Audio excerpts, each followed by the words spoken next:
Hello, my dear students. A very fresh morning to all of you. How are you all? All well? All are fit and fine at your home? I hope so. You have to be very careful and be at your home, okay? So, yesterday we done our revision of chapter number 2 and today we are going to study about our new chapter, okay? Chapter number 3.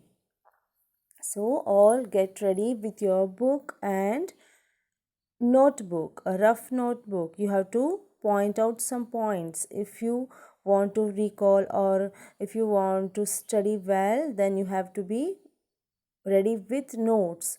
If you do like that, then you will be able to study well. Understood? Get ready with book and notebook. A rough notebook is enough. Okay, as we do daily, we are going to do a activity. Before that, we will see thought of the day. Today's thought is a very simple one. Think before ink. इसका मतलब क्या है? हमको कुछ भी कहने से पहले, कुछ भी दूसरों को करने से पहले सोचना चाहिए. Think before ink. वो जो चीज़ करते हैं हम एक बार नहीं, 2 बार नहीं, 10 बार सोच के करना है. सोच के मुंह से बात निकलना है. तो कुछ किसी को भी हर्ट नहीं करना है, किसी को भी दुख नहीं देना है. इसी तरह हमको थिंक करना है बिफोर इंक. इंक मतलब लिखना. इंक वो जो हमारा हाथ से, हमारा मुंह से जो होता है वो चीज़ हमको सोच के करना चाहिए, है ना? ये हमारा आज का थॉट ऑफ द डे है. ओके ओके, तो आज का एक्टिविटी है, ये मैप में ग्रीन कलर शेडेड पार्ट है. वो जो है क्या है? वो हिमालय का साउथ पार्ट. साउथ में जो ग्रीन कलर का पार्ट आता है उसको हम क्या कहते हैं? वो ढूंढना है आपको. और क्या करना है? कलर. और you have to stick any coloured bubbles. Like thermocol bubbles होता है, उसको भी यूज़ कर सकते हो. और else you can colour it only the region of that the green color shaded region is there, no, that you have to color it in your map, in your plain map. Understood? आपको ऐसा ही करना है. जो green shaded part है उसको ऐसा ही green shade करना है आपको. जो ऐसे कर सकते हो, कलर कर सकते हो, फिर आप यूज़ कर सकते हो वो थर्मोकोल बबल्स को. Okay, will you do it? I hope you all will do today's activity. Okay, yes, we done our activity, right? You have done very good. Okay, now we will see this picture. What is this? You have any idea about this? Yes, it is in between the green color you can see rivers. Yes, a river is flowing and beside of the rivers you can see the area is green shaded area. That is a place which is very fertile. The place is very fertile. This is the bank of the river. Yes, bank of the river will be very fertile land. You can see this picture, right? What is this? This is a picture of river and the bank of river. Okay. Yes, last picture में हमने क्या देखा? एक river flow होता है, river जा रहा है, वो रिवर के बैंक्स में जो नदी के आसपास जो प्लेस होता है उसमें ग्रीन शेड पार्ट है, ग्रीनरी है ना। इसमें भी ऐसा है कि ब्लू कलर में शेडेड है, वो नदी है, वो रिवर है। उसका आसपास का एरिया कैसे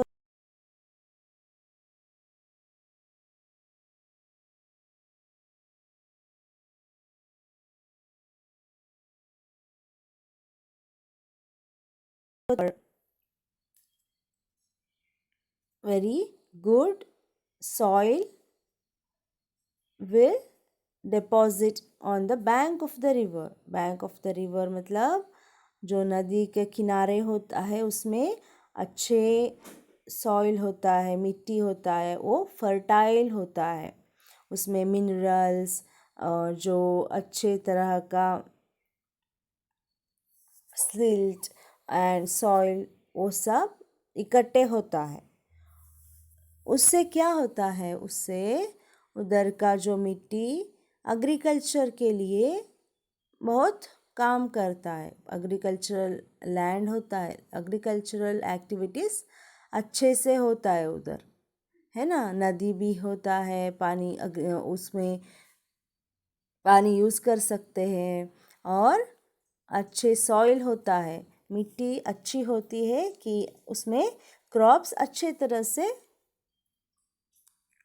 बढ़िया जो बढ़िया सॉइल होता है कि उसमें क्रॉप्स भी बढ़िया आता है। Okay, this is a model of plain area. Plain, yes, plain मतलब क्या है? जो मैदान जैसा होता है ना, उसको प्लेन्स कहते हैं हम। Okay, you understood, right? You only understand this. A bank of the river is very fertile because the river will keep all the fine silt along the banks, and this will be very fertile. Fertile matlab very good soil, very nice minerals. These all things will kept in that place. Therefore, it is very helpful for crops. Cropping or agricultural activities will be more in that area. Okay. Now you understood that the area which is near to the river or river bank is very fertile. हमको पता चला कि हाँ, river के आसपास का place होता है वो अच्छा होता है कि हमारा क्रॉप्स में और एग्रीकल्चर में यूज़ होता है। वेरी फर्टाइल होता है, फल जो अच्छे से आता है उसमें, है ना। हम इसके बारे में ये चैप्टर में पढ़ेंगे। चैप्टर 3 क्या है हमारा? The northern planes, the great northern plains. In this lesson, you will learn about the main physical features of the northern plains. कैसे होता है नॉर्दर्न प्लेन्स में? मेन फिजिकल फीचर्स क्या है? उसमें सतलेज बेसिन आता है, द गंगा बेसिन आता है। बेसिन मतलब क्या है? और life in the northern plains. Plains मतलब मैदान जैसा एरिया होता है, जो अच्छा फर्टाइल लैंड होता है। वो उसमें लाइफ कैसे जी सकते हैं हम? लाइफ कैसे होता है? और जो उसमें क्रॉपिंग्स करते हैं, ज़्यादा अच्छी तरह का जो एग्रीकल्चरल एक्टिविटीज़ होता है, ये सब लाइफ स्टाइल होता है। कैसे वो लाइफ स्टाइल अडॉप्ट करते हैं, ये सब हम इस चैप्टर में पढ़ेंगे, है ना। तो first one, the main physical features of the northern plains. We will see what is that. Okay? मैंने आपको एक्टिविटी दिया है ये प्लेन एरिया को शेड करने के लिए, प्लेन एरिया को कलर करने के लिए, है ना। पहले आपको पता नहीं था क्यों इसको शेड करना है और कलर करना है। अभी पता चला कि ये प्लेन एरिया है, इसलिए हम इसको ग्रीन कलर करते हैं। ग्रीनरी होता है प्लेन एरिया में, है ना। एग्रीकल्चर लैंड है, जो एग्रीकल्चरल एक्टिविटीज़ ज़्यादा होता है, इसमें ट्रीज ज़्यादा होता है कि वो हमको क्रॉप्स देते हैं, इसीलिए हम इसको शेड करते हैं ग्रीन कलर से। Okay, the plains are the large areas of flat and level land. So plain का मतलब क्या होता है? The plains are the large areas, जो बड़ा एरिया होता है, जो बड़ा मैदान जैसा होता है, फ्लैट होता है वो, उसमें कोई ऊपर नीचे का जो फ्लैट प्लेट्यू जैसा नहीं होता है, हिमालय के जैसे माउंटेन एरिया नहीं होता है, इसीलिए वो फ्लैट कहा जाता है। एंड लेवल जो है वो सी लेवल से और वाटर से ज़्यादा ऊपर नहीं होता है, लेवल लैंड होता है, वो ऊपर का प्लेस नहीं होता है, वो फ्लैटन होता है, इसीलिए हम इसको प्लेन्स कहते हैं। Okay, this northern plains are located to the south of the Himalayas. You know the Himalayas are in white colour, you can see the white bubbles, no, that is Himalayas. South of the Himalayas you can see the northern plains. Yes, you can see, right? South of Himalayas. So this Himalaya के नीचे का part है जो northern plains है। Okay, These plains stretching from Punjab in the west to Assam in the east. Punjab से आसाम तक plain area है। Northern plain area कहाँ से कहाँ तक है? पंजाब से आसाम तक स्ट्रेच्ड है। Largest and the most fertile reason, ये लार्जेस्ट है एंड फर्टाइल लैंड है, ये अच्छा लैंड है जो क्रॉपिंग के लिए यूज़ होता है। वर्ल्ड में ही ये रीजन लार्जेस्ट है, प्लेन एरिया है एंड फर्टाइल है। ओके, ये रिवर्स जो होता है हिमालय से आता है, जो रिवर्स आपको पता है ग्लेशियर्स कहते हैं हम। आइस, जो thick ice sheets, snow will be there and it will melt with the help of heat. Yes, these rivers are called glacier river. Yes, you know that in last chapter we had studied about that rivers, Ganga, Brahmaputra, Yamuna, Kosi और सतलेज, ये सब glacier river होता है कि हिमालय से वो originate होता है। हिमालय से ओरिजिनेट मतलब उस उधर से उगम होता है ना, वो आपको पता है। This flows through the northern planes, ये सब ओरिजिनेट होता है रिवर्स, जो गंगा, ब्रह्मपुत्र, कोसी और यमुना और इंदस, सतलेज, ये सब रिवर हिमालय से ओरिजिनेट होके कहाँ आता है? नॉर्दर्न प्लेन्स में फ्लो होता है, नॉर्दर्न प्लेन एरिया में फ्लो होता है ना। This reverse bring the silt, sand, minerals, stones from the mountains. Mountain area से अच्छे जो मिनरल्स है, अच्छा सिल्ट है और सैंड है, स्टोन्स है और फर्टाइल थिंग्स है, वो सब इकट्ठे करके फ्लो होता है, कहाँ होता है उसका बैंक्स मतलब जो रिवर के आसपास का प्लेस होता है, नदी के किनारे पे स्टोर करता है अच्छे फर्टाइल थिंग्स को, ये मिनरल सैंड सिल्ट स्टोन्स, ये सब बैंक ऑफ द रिवर में और वो क्या करता है, बैंक ऑफ द रिवर में जो इकट्ठे करता है नदियाँ, ओके। उससे क्या होता है, उससे this fertile finely grained soil deposited by the rivers is called alluvium and is good for crops and it's very fertile। ये क्या होता है, इसको क्या कहते हैं, ये सब नदियाँ जो है वो अच्छे मिनरल्स सॉइल ये सब इकट्ठे करते हैं उसका किनारे पे, उसको हम क्या कहते हैं, alluvium। the fertile things, the finely grinded soil deposit by the rivers। River जो होता है वो डिपॉजिट करता है, इकट्ठा करता है जो एल्यूमियम का, उसको हम क्या कहते हैं, एल्यूमियम।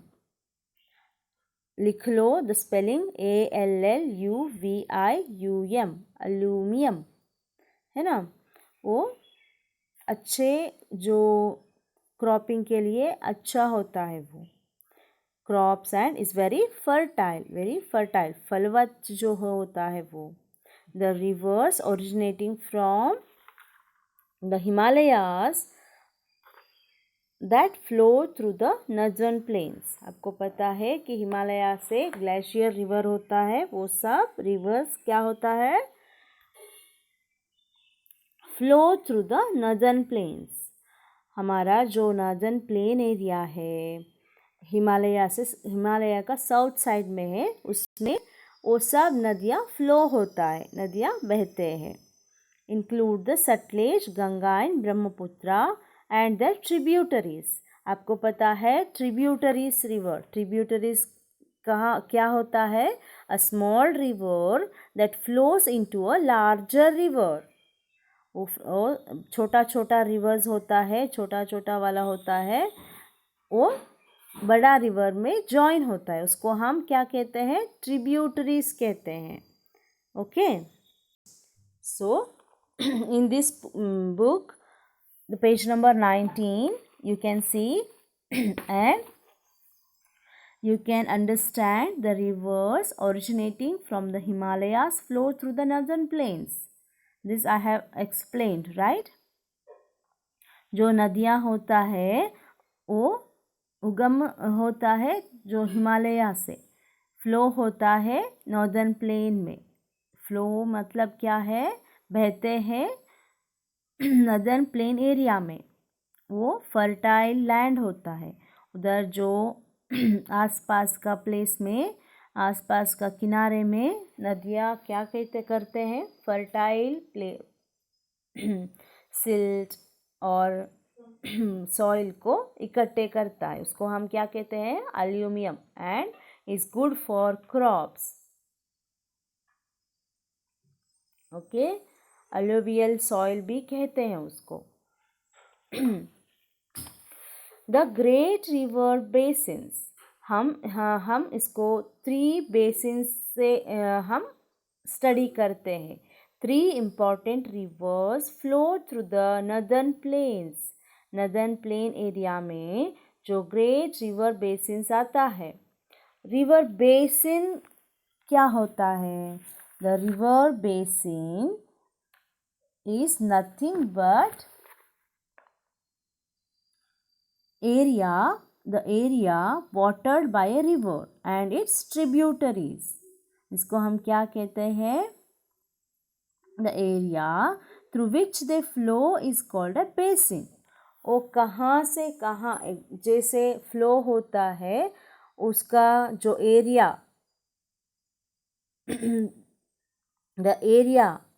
how they will flow, that area is called basin। That area is called basin, river basin होता है। कहाँ से कहाँ तक फ्लो हुआ वो किनारे जो होता है वो कौन सी एरिया में आता है उसको हम बेसिन कहते हैं। You understood? बेसिन का मतलब क्या होता है? You understood right? ओके, ये हम through which the flow is called basin, the area through which the flow is called a basin. इसका मतलब पता है आपको, है ना?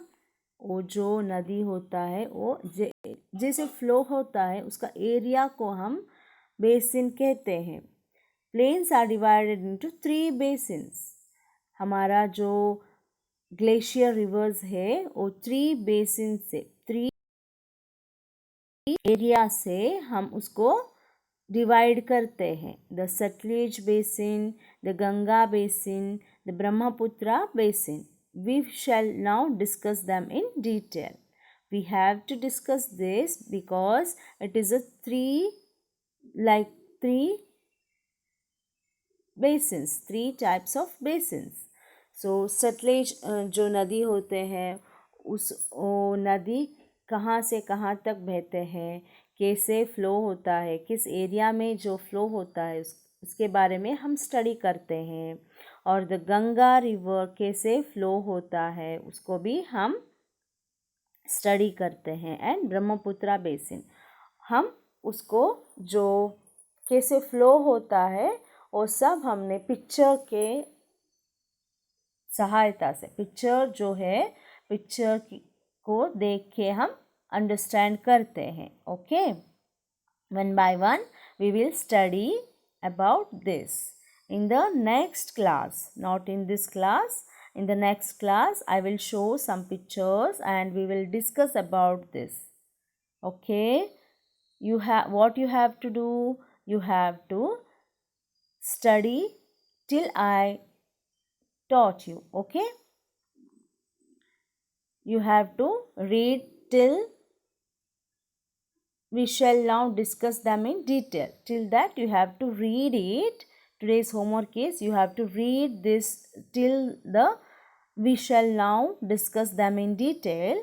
Then what you have to do in this part, how many hard words are there, how many new words you can see, you have to underline that, you have to read and underline that. Okay, in tomorrow class I will discuss about hard words and we will write it in FNB. Understood? It is just an introduction of our chapter. Okay, bye bye. Take care all of you. We'll see in the next class.